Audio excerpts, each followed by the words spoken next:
I hope you see this. This is our quilters playground anatomy of my quilting frame and space. Okay? We're going to tackle making our quilting space safer, more durable, and easier to work in. All right. So I want you to ask yourself some questions, okay?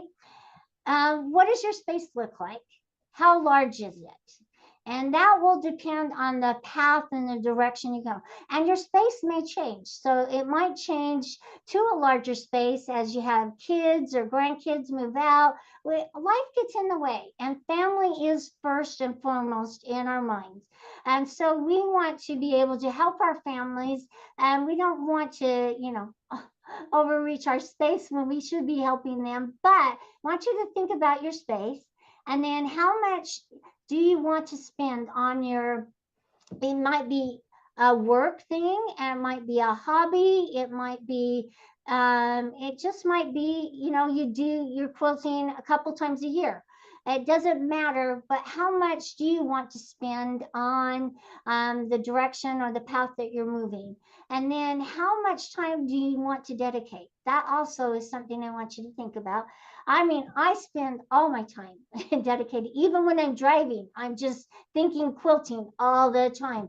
Now, I love my family, and I do spend a lot of time thinking about them, but my mind is very creative. And I know that all of you have very creative minds. And so you're thinking about your next project or what you're going to do for that next project. So it's a lot of fun. And then what is my direction for the future? And the reason I put all these frames up here is because each of us are at different points or different stations in our life. Some of us can have the space for a big long arm and that we can dedicate. Some of us don't have quite so much space, and we need to put our quilting stuff away when people are around or when visitors. And so we might use a tabletop frame. Others are just kind of in between. They have some space, but they don't want to dedicate a lot of money. So think about the direction and what your space looks like, because there's frames and accessories that you can use. Okay, so now we're going to get in to thinking about our space now and what we need to do to create a nice space for us. All right, so when you get your frame, even if it's a tabletop frame, the height of that frame is really important. And so I want you to think about, if you're sitting or standing, how tall are you and how much of a reach do you have? And then make the adjustments. And so on this page here, I've given you some ideas to think about for your ergonomic adjustments, your key requirements for comfort, a nice chair if you're sitting and cutting and quilting. The table surface and depth of it is really important because it needs to accommodate the frame if it's a tabletop frame, your clearance for your knees and legs, and also the foot pedal. So if is your foot pedal long enough for your machine to reach the floor? If it's not, then you might need an extension cable. Just little things like that that sometimes nobody thinks about, but we need to think about as quilters. And then your sewing machine position. What direction do you want it? Are you just sewing with it? Are you push quilting with it? Are you quilting on a frame? So you want it front facing forward and not on the side. So what is easier for you and how to position it? And what is the less strain and stress on your body?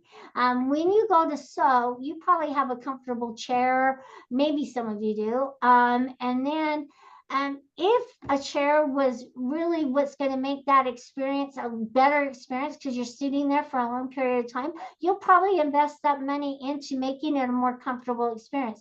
And then the height, okay, and lighting are really important. So look at this beautiful space. I mean, man, I would die for something that looks like this. And I know some of you have beautiful sewing rooms, but think about what room you want to dedicate to a frame and a machine, if you have it, and your cutting station. All right, so your frame height. This is from um, Grok. Okay, I went and asked Grok, and I thought he had a really, and Grok is Elon Musk's new thingy. So I went and asked it, what is the right height for us? And it really came up with some good recommendations. And it talked about your elbows being at a 90-degree angle so that your shoulders aren't up or down, and to adjust your handles on your machine for nice comfort. But your frame setting height is crucial for whether you're standing or sitting. So you want to be able to see the needle clearly and not have it be up too high, and make sure that as you're quilting across it, we're not overreaching and tipping. And so we want to make sure that as we're moving across our frame, we stop and stabilize who we are, because the 10-foot to 12-foot frames are really long. And so as you're quilting, moving across it, you have to stop and reposition yourself in the middle or even earlier than that before you make a mistake on your design. And this is strictly for free motion quilting. If you're using the automation, that's not as important, but for free motion, making yourself stop and reposition will give you a prettier design moving across your quilt, especially if it's edge to edge. So make sure you have the height and you reposition, and your ideal range for me, because I'm 5'6", is 38 to 40 inches off the floor. Now, if you only use the automation all the time, you might want to raise it up a little higher or a little lower depending on your height. Just make sure that you're not overreaching and moving the machine as you're making those placements. Okay, so this is strictly from our instructions. I got all this information. You see your person right here. Now it's asking you to measure from the bottom of your foot to your elbow with your arm in a 90-degree angle. And then it's letting you know what position or what hole to set your legs on. And I love the evolution frame because you can do each leg independent of the other. On some of the others, you have to do both of them at the same time, and it makes it a little hard. So this is one thing I want you to measure. And when you're at your frame in your machine, I want you to notice if your elbows are up or out, or if they're not at a 90-degree angle. You can accommodate yourself by adjusting the handles on your machine. But if you're up too high and you have a hard time reaching, let's lower that frame so it's a nice height for you. It will actually make your quilting very much safer because you're not putting the stress and strain on your neck and shoulders. So think about that, do your measurements, and then let's make our adjustments so it's a much better experience for us to quilt. Okay, so this next part is we're talking about, we decided that the height is really important to our quilting experience, but also if following the instructions and using them as you're quilting to align your tracks to your carriage. All the frames that we have right now come with a set of tracks, one in the front, one in the back, and a carriage that moves side to side. That's the bottom carriage. When you're setting it up, aligning the bottom wheels of your carriage to your tracks that go side to side is extremely important for your quilting experience. And so when you open up your instructions, I was hoping that I could encourage you to look at the names of all the different parts and components, get yourself familiar with them, so that if you have a problem, like we had with the encoders earlier, that you can go back and identify those problems, and it'll just make your life that much easier rather than having to wait and figure out with the text. So align these tracks here. These are your long tracks, even though they're short for the cutie breeze. And this is your bottom carriage wheels. These need to be aligned so that the wheels settle and ride on the tracks. The next page is, this is our Q-zone hoop frame. Same rule applies. And so you're going to align the bottom carriage here with your tracks that go side to side. And by doing this, you'll have a more even and smoother experience with your carriage moving across your quilting frame. So on the Q-zone hoop frame, there are screws on the top that you just need to loosen on one side, either the front or the back, and then move your carriage across it and then tighten up those screws. And as you do that, it'll line up with the wheels on your bottom carriage. Another place to look to do your adjustments is your leveling feet. Some of you might have casters, but level your frame. And if you put your carriage in the middle of the frame and it's moving side to side, front to back, it needs to be leveled. Our houses over time will settle, and these are little adjustments, just like aligning your tires to your car, balancing them. That's what you're doing to your frame. And then make sure you're loading your fabric on correctly to give you a nice, smooth experience. All right. So on this one, this is showing you how to align it and how to adjust it for the Q-zone hoop frame. And then Aubrey has this nice little video that she's done. So I'm going to turn it on. Now that both my rail is marked and my Velcro is also marked, I am peeling off the paper backing at the center of the Velcro. This allows me to easily line up my markings so I can work from the inside out, pulling back that backing in small measurements just so I can align things and make micro adjustments as needed. If you notice, I do have a string that is pulled taut across the rail. This helps me, especially if I am on a smooth rail, like my take-up rail or my top rail, um, to easily align it and get it straight. Right here, I am ending my Velcro just a little short, leaving the excess, and then I am working from the opposite side to finish up my Velcro alignment. Now what I'm doing here is that I'm taking my leader cloth, the one that is specified in the instructions for the rail I'm working with, which is the backing rail, and marking the center on both sides, the Velcro and the pin line. This will allow me, when I'm pinning my project, I can find where my center is to align my quilt backing to it properly. Now that my markings are correct, I am going to align my center marking on the leader cloth's Velcro and match it up. And what I will be doing is I will do the same thing I did with the Velcro. I'm going to mark where I need to trim my leader cloth on both sides. I find this will give me the best result when I need to trim them. If you are working on a longer frame, you probably won't need to do this on your leaders, but if you are working with a 7-foot frame like I am, you will have to do this step. Now I am removing the leaders, keeping that Velcro held down just so it doesn't come off. And what I will be doing is removing it from the frame so I can go ahead and cut it.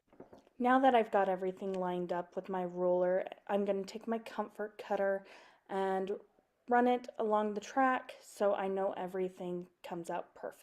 All the work you have to do is done now, and you can add your leaders onto the rails. Go slowly and make sure everything's aligned properly, and then trim your excess Velcro off either side.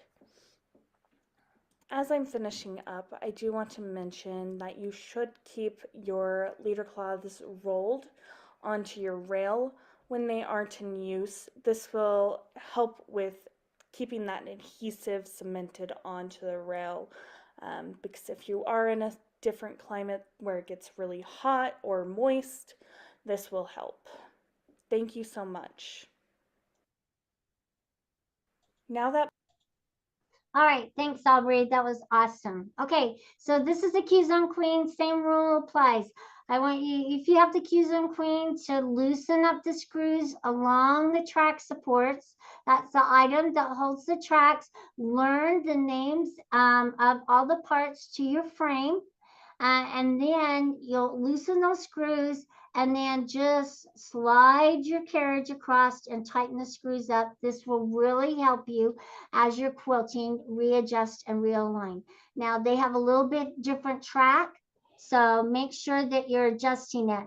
Now this one right below, okay, this is key.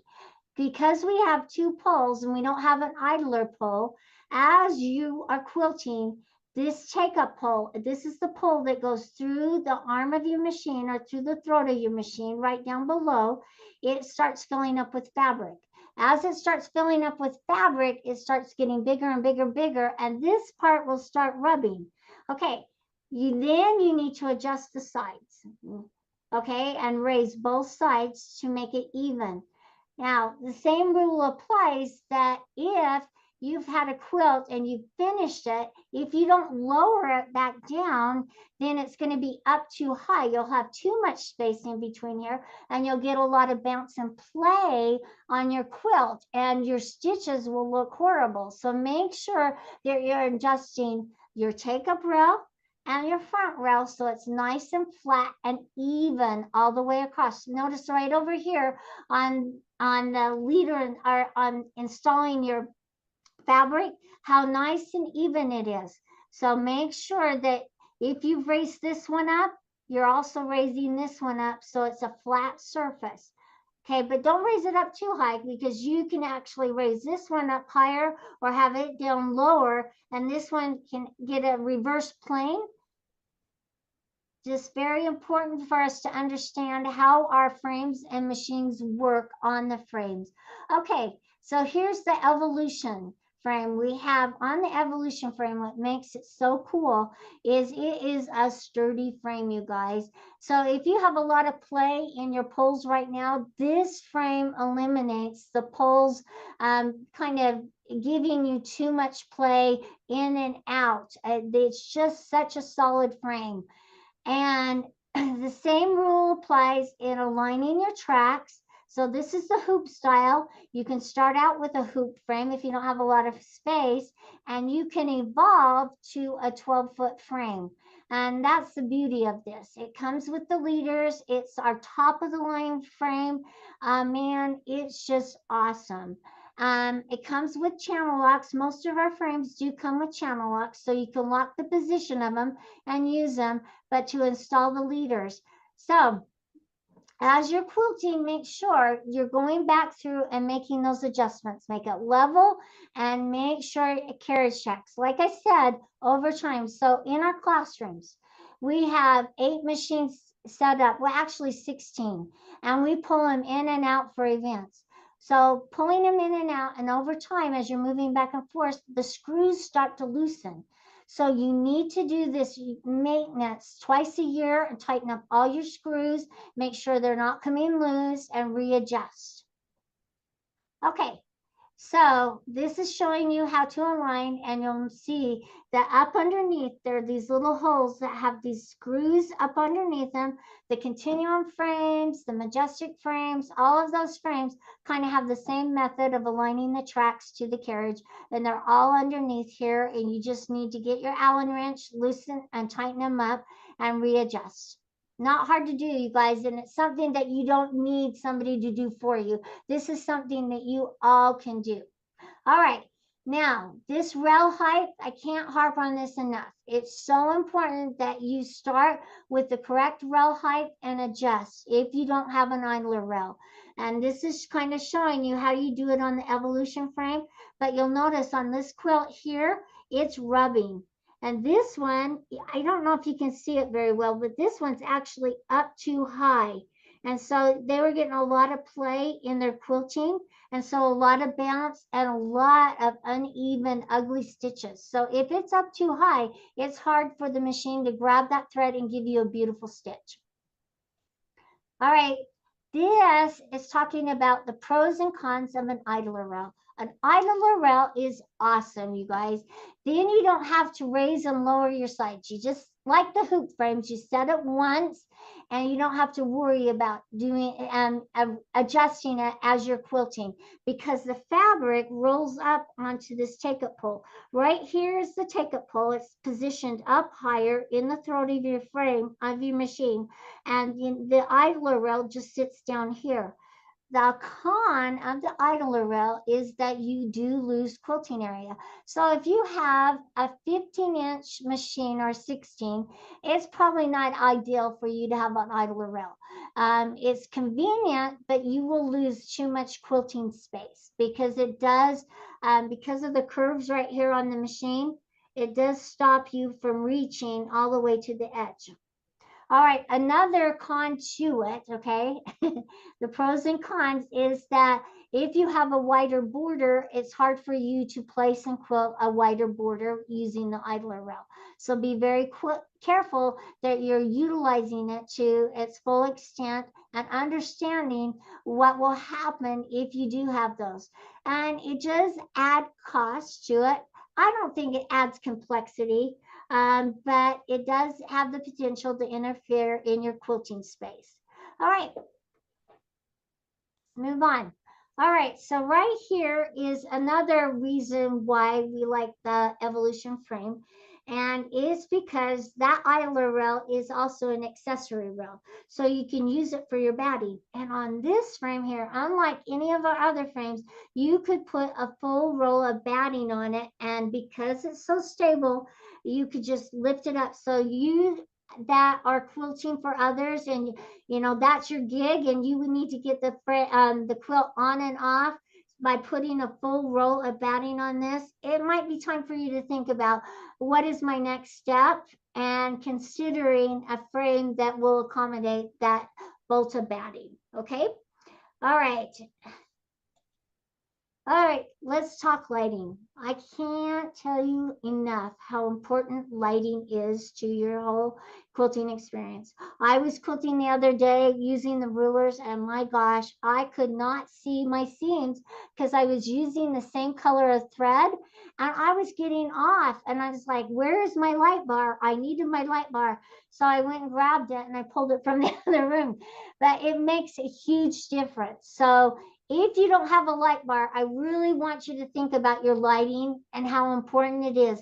Also, the stress and strain. We look at our computers all day long sometimes, and our eyes just become so buggy after a while that just looking at a natural light and having it not be too hot on us and everything is really important. So find some good lighting and make sure that you're utilizing it, because you'll be able to adjust your needles easier and find a quilt. Now let's talk about our machines.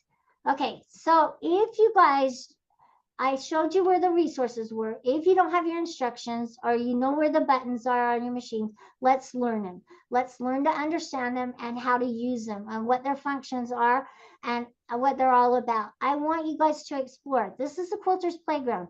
We're trying new things. We're living on the edge, and we're going to push buttons. That's what we do. We like to push buttons and see what they'll do. All right, so print off your instructions, have them right there. These are our little quick start guides that are just right there. They're great resources that now come with the machines, but they didn't currently before. And so just use them and to get to know what each of the buttons and functions do on the quilting screen and friends. So this is also the card for the 21X Elite, and I just wanted to show you. It gives you all the names of all the parts on it. And then here's the one for the buttons. It shows you the increase and decrease. This is the start and stop, and this is the needle up, needle down, or single stitch button. Get familiar with those so that you can learn how to use them and use them correctly. But right here, I wanted to talk about oiling your machine. Okay, so most of the time we tell you to do a drop of oil up here at the top of your machine. Okay, I'm going to ask you not to do that anymore. What I want you to do is to get a little brush, okay, and put some oil on it, and I want you to dab it on the needle bar right here all the way around. put it on the needle bar, and then what you're going to do is change your machine to manual mode and then let it move up, so up and down. Just turn it on, and in manual mode, it'll just stitch up and down, and then it will work the oil into the working components of the needle bar. That's the one that goes up and down. The hopping foots, you don't need to oil it at all, okay? Just the needle bar, and then down here in the hook, okay? So take your bobbin case out, unthread your needle, and do a dab of oil here and in your hook, and let it run on manual for about 2-3 minutes, and then stop it, and then change it to your regulated precise, wipe off any excess oil, and you're good to go, okay? And make sure you're setting your hopping foot height correctly as well. So if you have any problems with this one here, I wanted to talk about the encoders and the position of the encoders. So some of us may be using our Sure Stitch Elite or our Stitch Regulator, and it's awesome. So get to know the cords and the pedals and where you plug them in. Get to recognize and learn all those different ports, because it'll make your quilting experience that much better. Marie and I get to use the machines and the frames all the time. So we kind of learn the ins and outs and understand them. And so when you call up, sometimes we're quick to the draw. Other times we have to take a step back and think about what it is that you need to fix. But this encoder wheel is crucial. So you'll make sure it's positioned correctly and you have it plugged into the correct ports for the encoders, and that it's locked. So this little collar right here should be at the 12 o'clock position. And that's what will hold it in place and let it spring in position. If you flick up on your encoder or hold it up and it doesn't spring back down, then you've got a little problem with it, and we need to get those tightened up or fixed. Okay, we're almost getting to the end here. Here's my glossary. Please learn the glossary. Learn what your frame and machine, the names of them. It will make such a better experience for you. And then we can just talk. And then you can get online and say, Karla, I'm having a problem with my take-up rail. Something's going on. Or Karla, when I used my needle up, needle down, it didn't grab the bobbin thread. And then I know what to look for and what to expect. And it's just the same thing for the text. This will really help you when you have to call in, if you know the parts and the components of your framing machine. All right, so I've given you a big long list. So gone. Now we get to the fun part. Now I get to talk to you about homework, okay? I know, I don't like homework either, but this will be fun, okay? So I've given you this little grid here.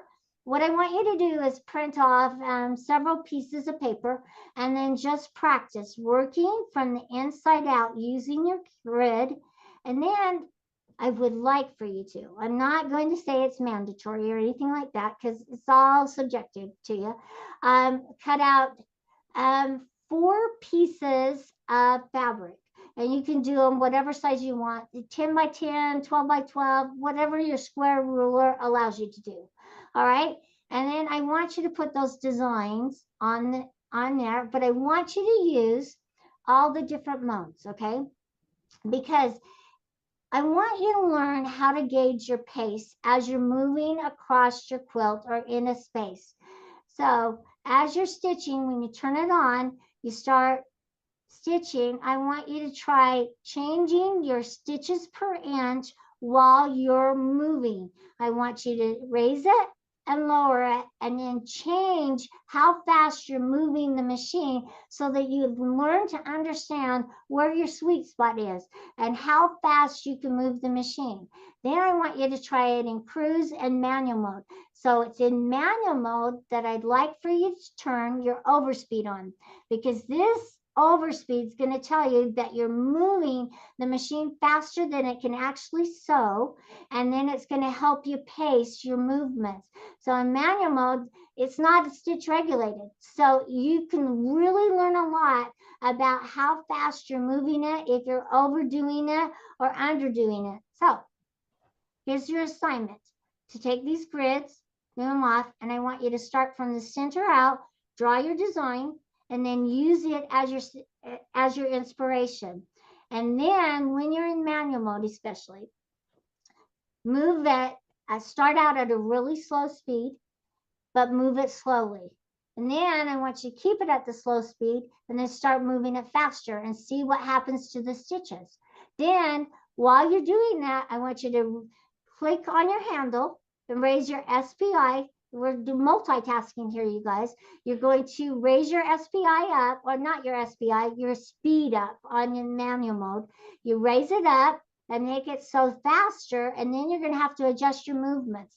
And this is going to help you recognize. And I just hope you guys can learn a lot from just this little homework assignment and understand how your movements equate to better stitching. Even in regulated modes, you can outrun your machine. And so by understanding how fast it can sew, how fast your movements are, and listening and watching and hearing and adjusting your movements to accommodate how fast the machine is stitching, you'll be a much better quilter. And that's what we're here to learn, is to become better quilters. And I'm going to do it too. And I hope you have a lot of fun. Okay. So here's my shout out. Let's get everybody we can to become and be a part of this great, wonderful community. And it's because of you that it's so great and wonderful. Thanks for joining me today. And let's just make it grow and grow. So tell all your friends. Tell all your friends that don't even have our products. We just want this to grow and be the best event possible for you. And thank you, you guys. It's because of you that Grace Company is such a wonderful place to work. And it wouldn't be that great without you. So let's talk about the Quilters Playground. This thing has grown so much, even in the few months that we've been working on it, and it has been largely due to your support. So thank you for showing up and making it possible for us to offer this. So what you see here is we've got our free Zoom classes. That's what we're on here today, is this free Zoom class. So please share it with all your friends, your other quilters. Would love to see more faces here as well. Tuesdays, there are focus groups, again, just on Zoom. We get in and we chat and we ask questions and we talk about products and quilting and just being human beings in general. Karla has mentioned tonight, she does her on-site classes. And so those are always a huge benefit if you're able to make the travel happen. I know that can be hard sometimes, but as a member of the Quilters Playground community, you do get your first class for free. So you're welcome to cash in on that. We'd love to see you and hang out with you in person.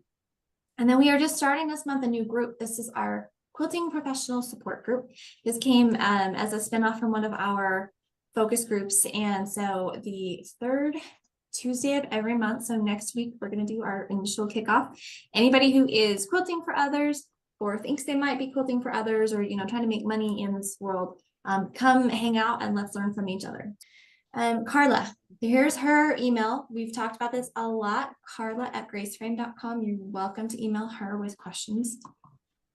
And I know Karla mentioned it. I'm going to reinforce it. Please like us, share us, comment on YouTube, help us grow the Quilters Playground there as well, and spread the word about what's happening here at Grace Company.